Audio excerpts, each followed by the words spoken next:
Well, this was called a mini summit when the French and German leaders really taking charge on this issue, hoping to revive stalled talks between Serbia and Kosovo. But Angela Merkel did say last night that this was just a small step in a long journey towards ensuring stability and peace in the region. So certainly they're downplaying any hopes that there will be any immediate solution to this. Both Macron and Merkel voicing their concerns for recent escalating tensions between Kosovo and Serbia, with Angela Merkel also saying that the recent move by Kosovo to put sky-high import tariffs on Serbian goods was, she said, a move in the wrong direction.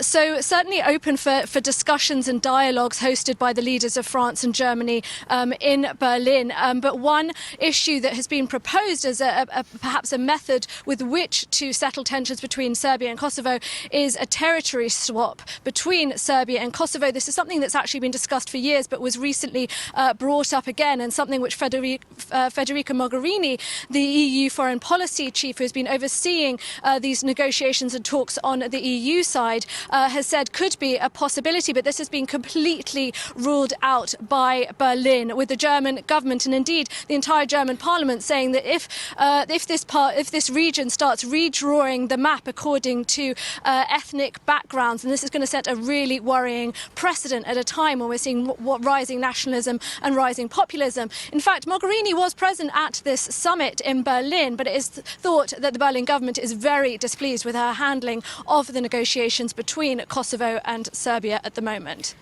Of course, as we are talking all about the tensions between Kosovo and Serbia, there are also much smaller tensions between France and Germany, the hosts of this conference, particularly over Brexit. Have they been able to speak with one voice on this issue?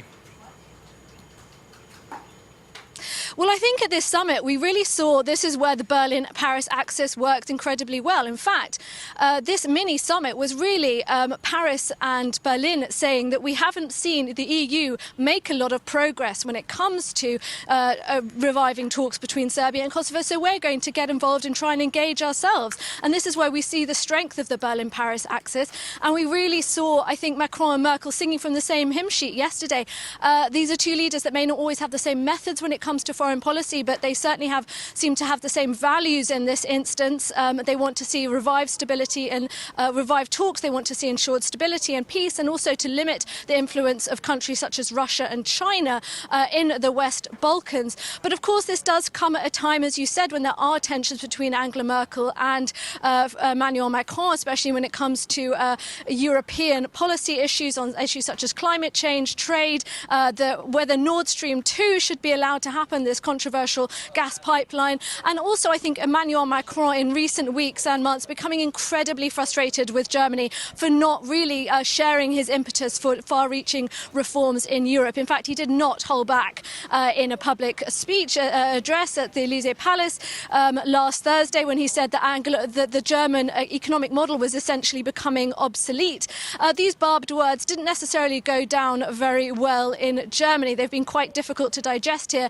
And a sign, I think, that there are tensions between Merkel and Macron when it comes to how Europe should be reformed. And of course, this comes at a difficult time because we've only got a few weeks ahead of the European elections. And certainly from the German side, we've got Angela Merkel, who is still Chancellor of Germany, but she's no longer leader of her party. So when it comes to support for Emmanuel Macron, really she is more limited than she was a few months ago.